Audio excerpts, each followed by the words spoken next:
So let us now come back to the Bohr effect. So what we were looking at here is essentially how it is that we can get hemoglobin to let go of the oxygen molecule. So it's moving around, like we've got hemoglobin with all these oxygens moving around the body. It's got that high binding affinity, and we're saying to basically to hemoglobin, stop, you need to let go of the oxygen here. And one of the ways we can do that is by pH. Okay, but there's a bit of a disconnect here, right? How is it that we have our tissues being slightly lower in terms of pH to even do any of these things, to actually cause this? Well, that's a very good question, and I would love to answer that. And to that, we need to rewind back to this slide here. So here's the thing. When we are doing our daily thing, that is to say, undergoing aerobic respiration. So we are using oxygen to essentially that oxygen and sort of glucose, so sugar, to create ATP. And one of the byproducts of that is carbon dioxide. Now, if we increase this metabolic activity by, say, increasing that demand on the tissue, we're going to increase more the production of carbon dioxide. So say, for example, I suddenly jump up and go for a jog, which is a completely mythical story, but anyway. So let's say I'm going to jump up and go for a run, and I'm getting my leg muscles to start working and pumping and pushing me forward down the street. What that is going to do is increase my tissue, my skeletal muscles' demand of oxygen. And it's going to be consuming more oxygen and breaking down, creating more carbon dioxide as a byproduct.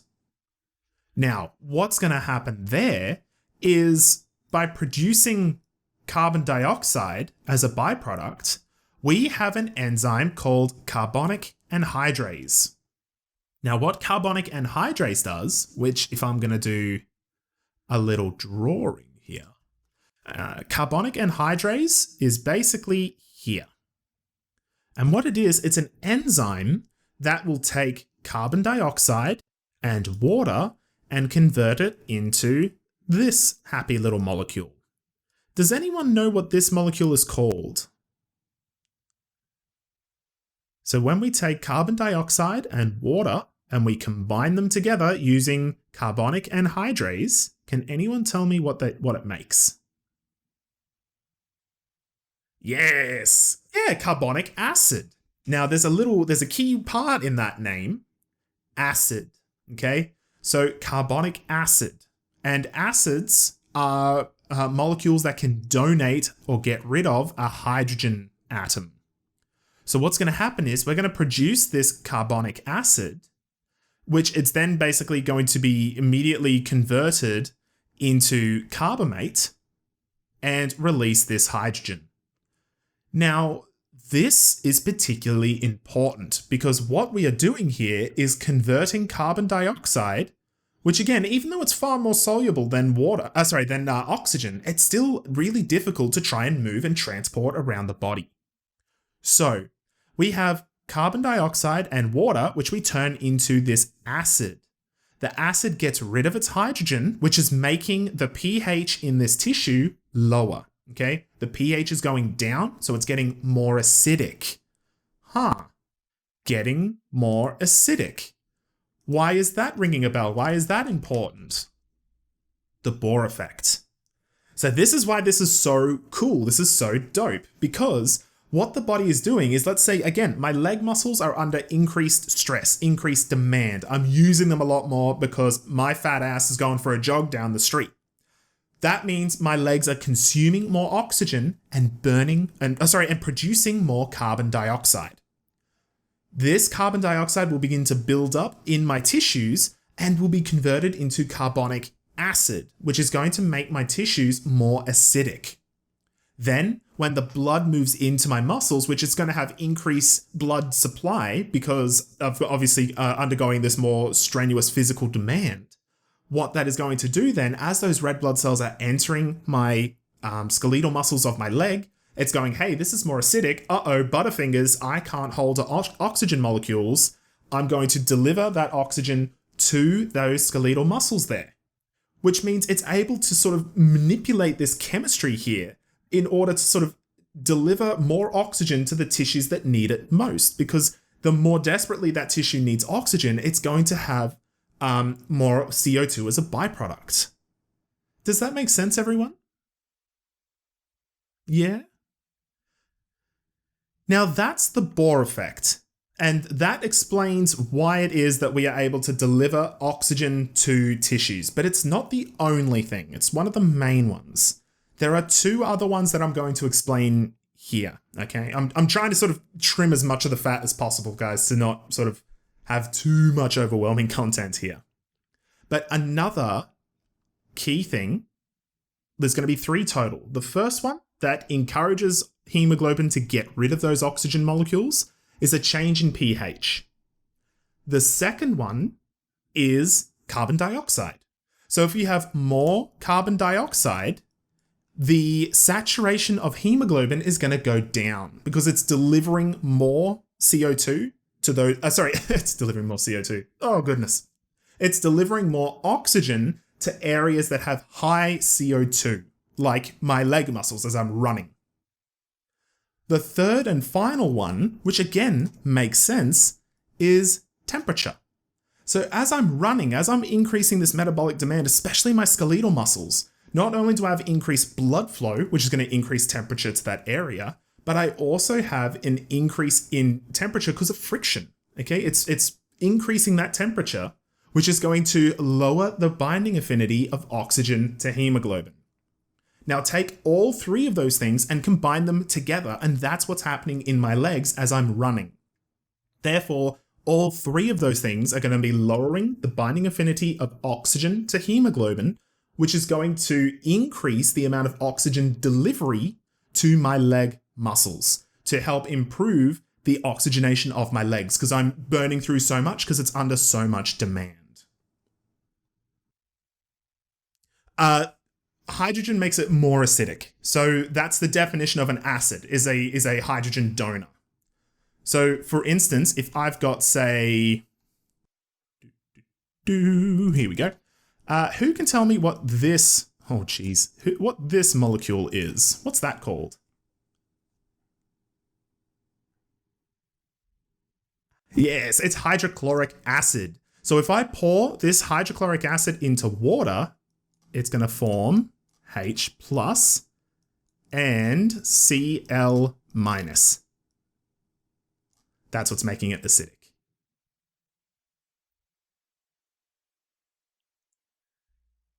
Okay.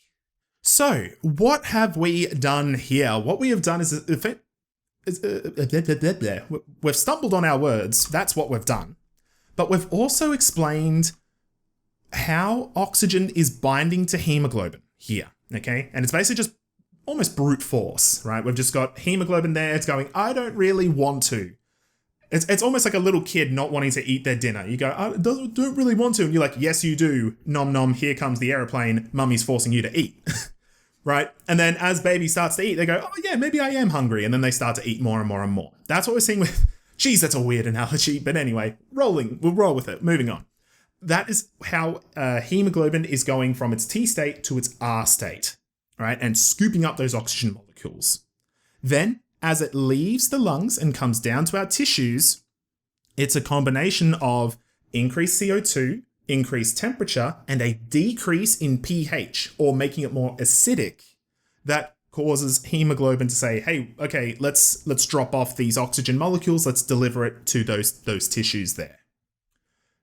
And that's a really good thing, because the last thing you want is sort of the blood to leave the heart, go down the sort of, descending aorta, and let's say branch off into the kidney, and it goes, oh boy, here's a tissue, and just boom, just drop all of the oxygen. Okay, until then you get to your big toe, and it goes, uh-oh, I don't have any oxygen left to give. Sorry, Mr. Big Toe, you miss out this cycle. Yeah, we don't want that. So it's controlling the amount of oxygen delivery to tissues based upon the current demand that tissue is under. Another thing too I should probably be clear on is, yes, we have oxygen here completely, we have hemoglobin here completely in its R state. And here we have hemoglobin here completely in its T state. This is a sliding scale. Also, you don't have any hemoglobin with 0 oxygen. Generally, we are sitting about here, okay? When you're looking at your oxygen saturation, we are basically at like 95-ish or 97, 98% saturated, which means almost all of them are like this, with some of them being like this. Because again, we don't turn around and take hemoglobin and dump all of the oxygen molecules out in one hit and then go back to their lungs and scoop all 4 oxygen molecules back in. That's like me saying for every breath you do, you must breathe into the maximum amount that you can and then exhale to the maximum amount that you can. It's just not practical. It's just not effective. It's not efficient. So our body doesn't do this.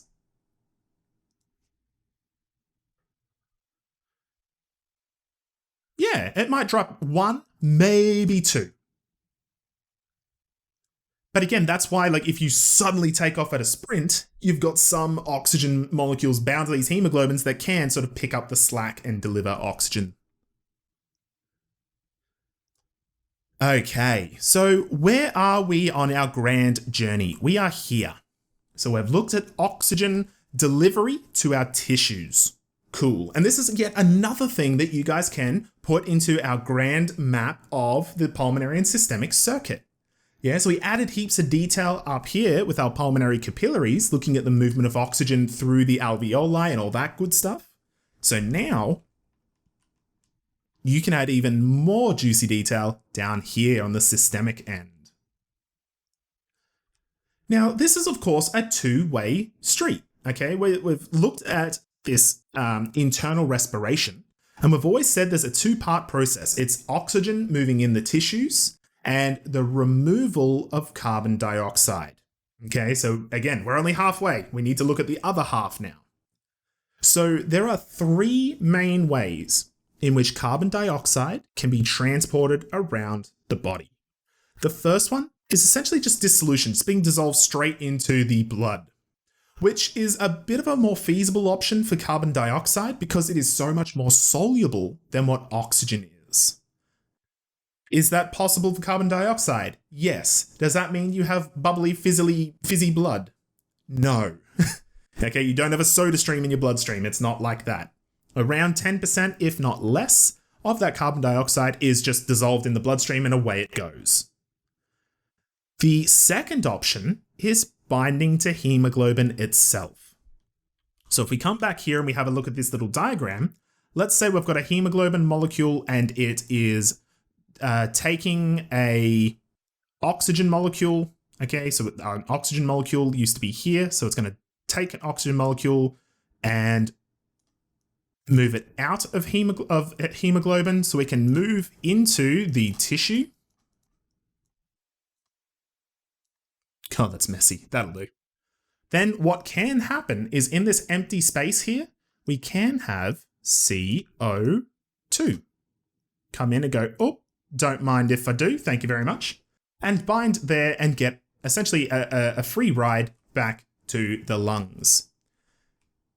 Now again, some molecules or some carbon dioxide travels this way, not much. Maybe like, I think like 15%, and even then I think that's being generous, plus minus.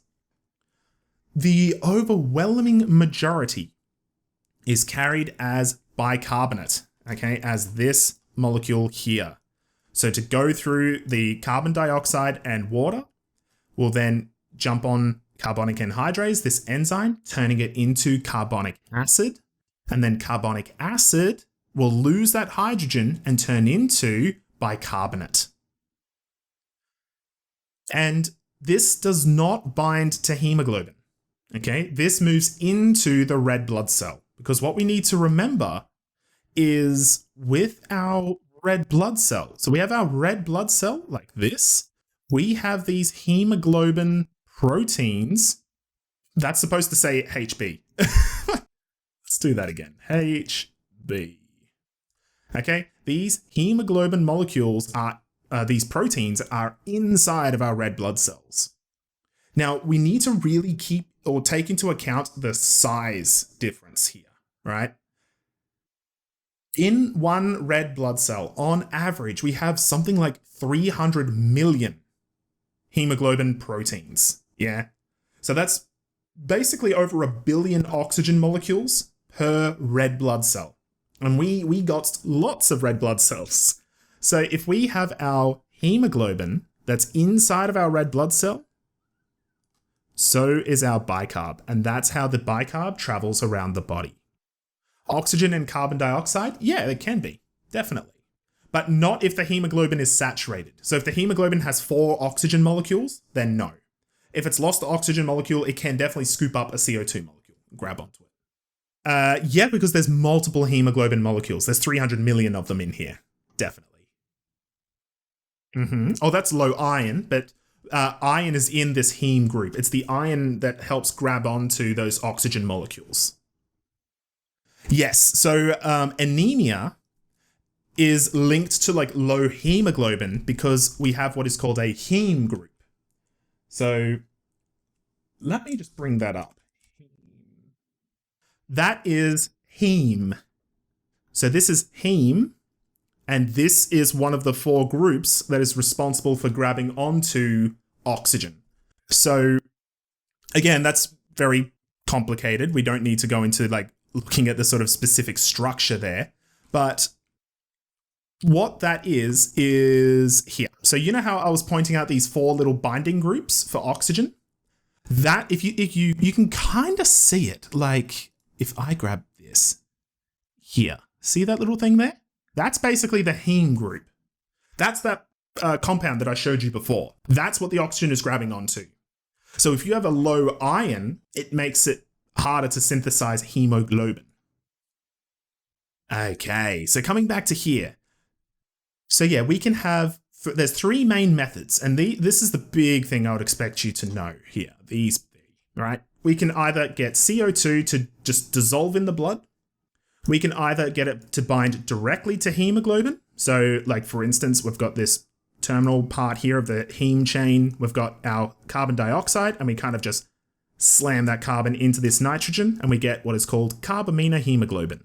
A fun word to say, especially if you say it 10 times really fast.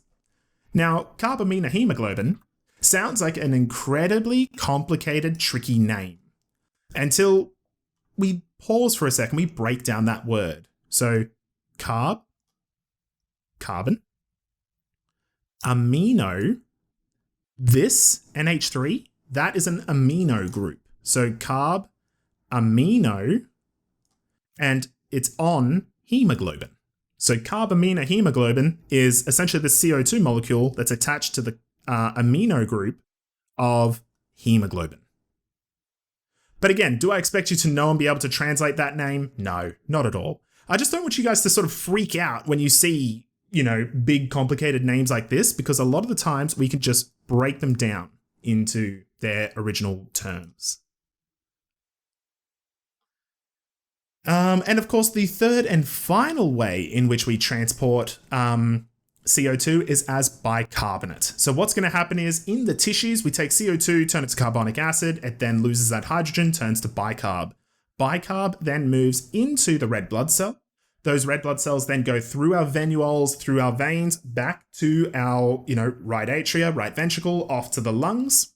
And then what happens is when we're at the lungs, that bicarbonate ion turns back into carbonic acid, which then splits apart to form carbon dioxide and water. And from there, we breathe outwards. And that is how we get rid of that carbon dioxide from the body.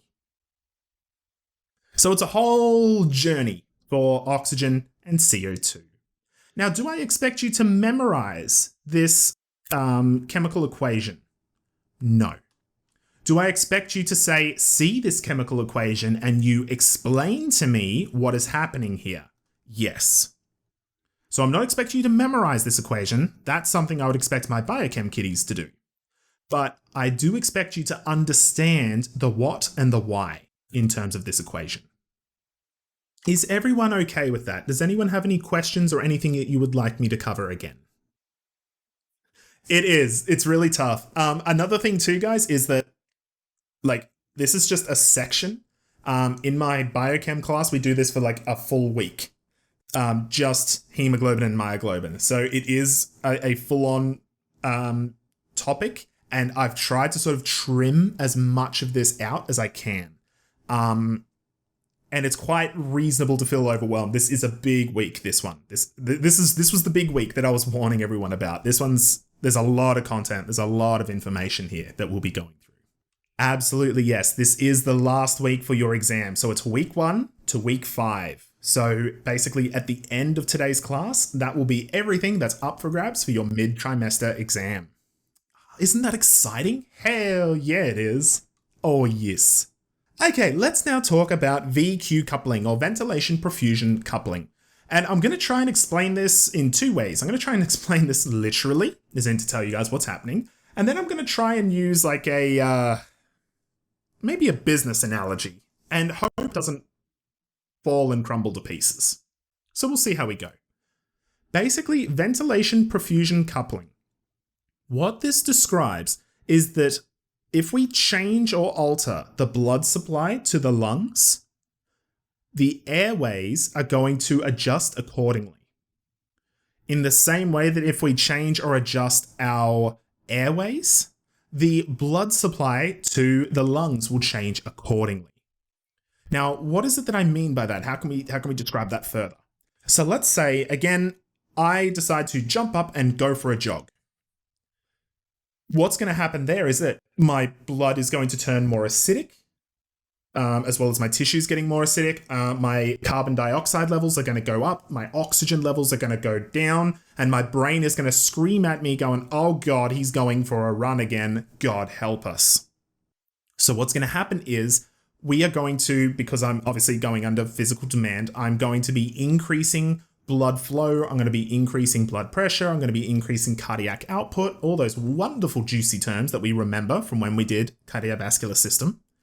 And that's going to result in increased blood flow to our pulmonary capillaries. What we need to do there is then subsequently increase the amount of airflow going down to our alveoli so I can match that demand. So we're going to see bronchodilation. Okay, we're going to dilate those bronchioles to get more air in to match that blood supply to the lungs. So it's almost like if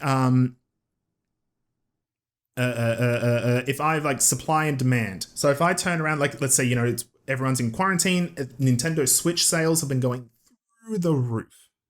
So let's say, everyone's going, man, I desperately need a Nintendo Switch. And let's say me being a business owner turn around and go, oh yeah, should have probably ordered that a few weeks ago. Sorry, nothing I can do. Yeah, we don't want that. We've got high demand, no supply. So that would be in like my example here. I'm trying to run and I've increased metabolic demand in my body, but I'm not getting enough air in. Okay, there's heaps of demand, there's not enough supply. The shoe on the other foot then, what can happen the other way is, let's say I've got heaps amount of breathing going on, but not enough blood supply going to the lungs. That would be like, hey guys, I got this quarantine thing under wraps. I bought like 1 million PlayStation 1s. In which case everyone's like, man, we're nearly up to the PS5. What you on about? We don't need a PS1. Which is like, I have heaps of stuff, but nowhere to put it to, nowhere to deliver it. So that would be like heaps of airflow, like heaps of bronchodilation there, but bugger all blood supply going to the lungs. So basically when it comes to ventilation perfusion coupling, so ventilation moving air, perfusion being blood supply or blood delivery, they will match each other and they will change according to supply and demand. So let's say I'm going for my jog, I've increased that bronchodilation. I've got plenty of blood going to my lungs. And suddenly I get to the end of the street, turn around and run back home going, that was a bad idea. And I get home, I go, that was tough. And I have a sit on the lounge and I go, okay, we're good. What's going to happen then is I'm obviously going to catch my breath, my oxygen and CO2 and pH levels are going to be restored back to normal. And what's going to happen is I'm not going to be breathing as much. Okay, my respiratory rate is going to become under control, which means I'm going to see some bronchoconstriction because I don't need to be moving that volume of air into and out of my lungs. Which means then I don't need as much blood being flowed to my lungs at one time because there's not that increased demand that there once was. So now what we're seeing is some vasoconstriction and bronchoconstriction to reduce that perfusion due to that decrease in ventilation. So basically, if one changes, the other one will change.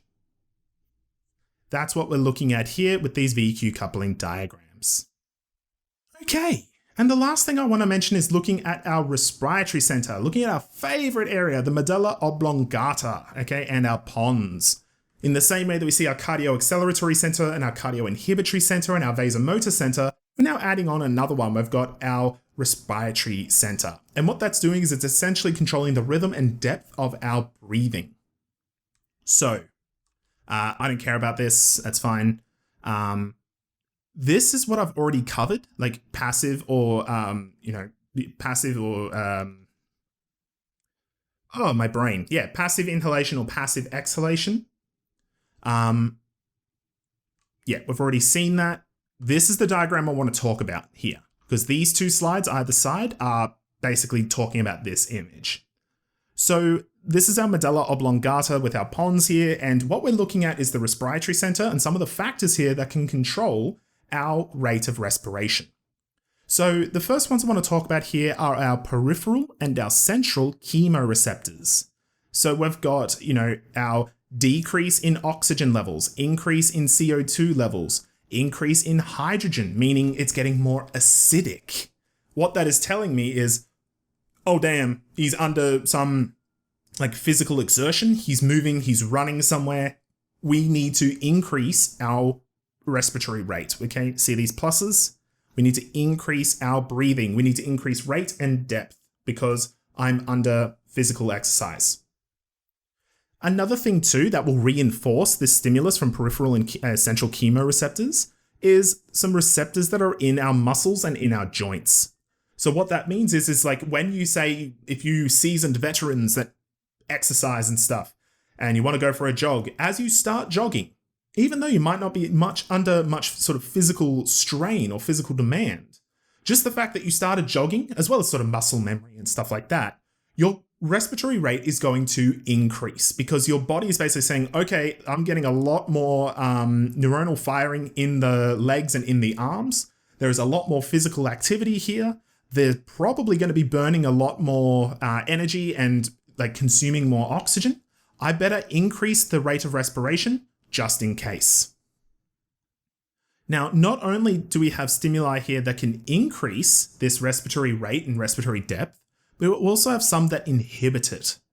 So this one here is looking at stretch receptors in the lungs. So what that means is that if I take a big, deep breath in, so if I big, deep breath in, I'm not getting any signals in my brain saying, hey man, do you want to breathe in? Do you want to keep breathing in? That'd be really cool.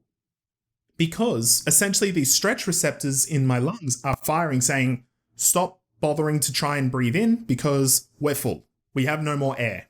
We have no more room for air. If you want to breathe again, we need to exhale and then inhale again. Another one is called irritant receptors. And I'm sure we've all been familiar with this. It's like we've got a chest infection or we've got a cold or something like that, and our lungs are just filled with goop and we're not feeling great. And the last thing that you feel like doing is going, because if you did that, you would probably be launched into an absolute enormous coughing fit because your lungs are irritated. Yeah, we don't want to be super stretching and constricting them if they're filled with mucus and possibly inflamed. So these receptors will be firing to the brain, basically saying, hey man, just chill, don't take some massive, huge, deep breaths because, we're trying to get better here. Another one is looking at sort of pain or emotional stimuli that can be responding to stimulus from the hippocampus. So again, if you're scared, if you're very emotional, that can cause, drastic changes to your breathing. And the last one, of course, is looking at our cerebral cortex and higher brain function.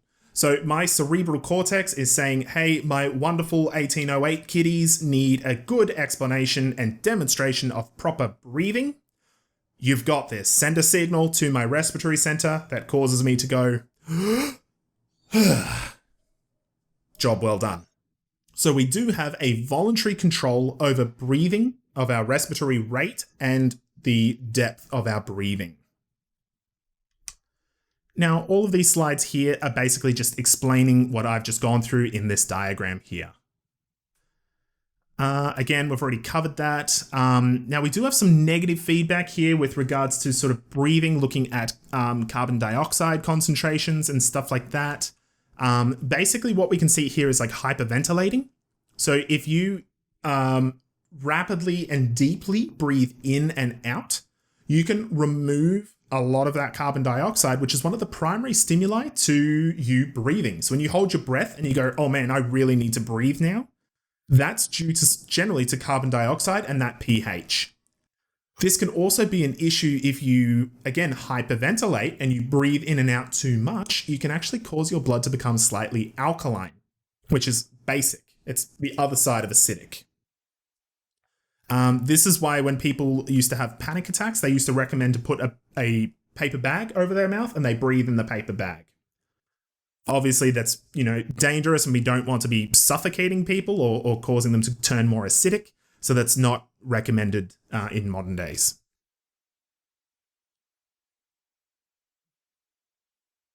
Yeah. If you're having a panic attack, that's why some people recommend like breathing in your hands to recycle that carbon dioxide if you're, having a full-on panic attack.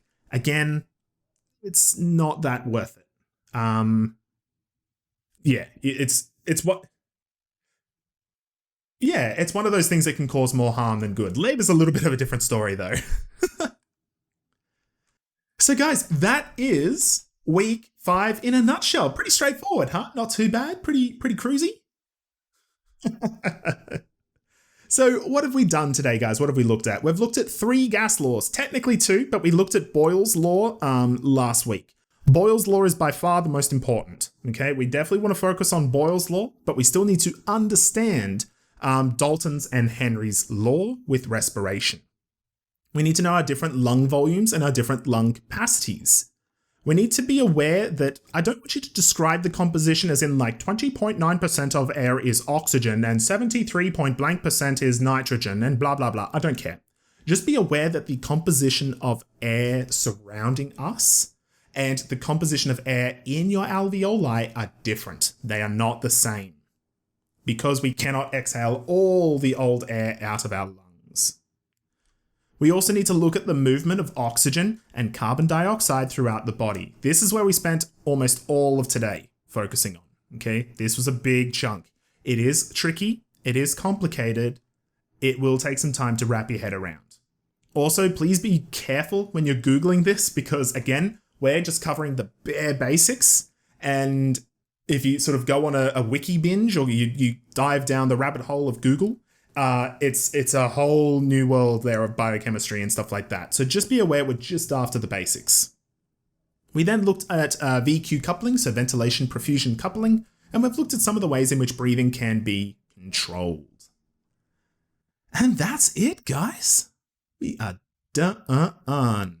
Yep, still processing. Again, 100% understandable. So guys, between now and tomorrow when we have our next lesson, please really try and spend some time on this. I'll be uploading the recording of this as soon as I can onto Moodle. Rewatch the online lecture that's already on YouTube. Try and, again, make a list, make some notes on what are some of the things that you're having trouble with that you would like me to re-explain, and we can spend some time going through that tomorrow. But guys, other than that, thank you very much for joining me today. Study hard, do your best. I'll see you guys tomorrow.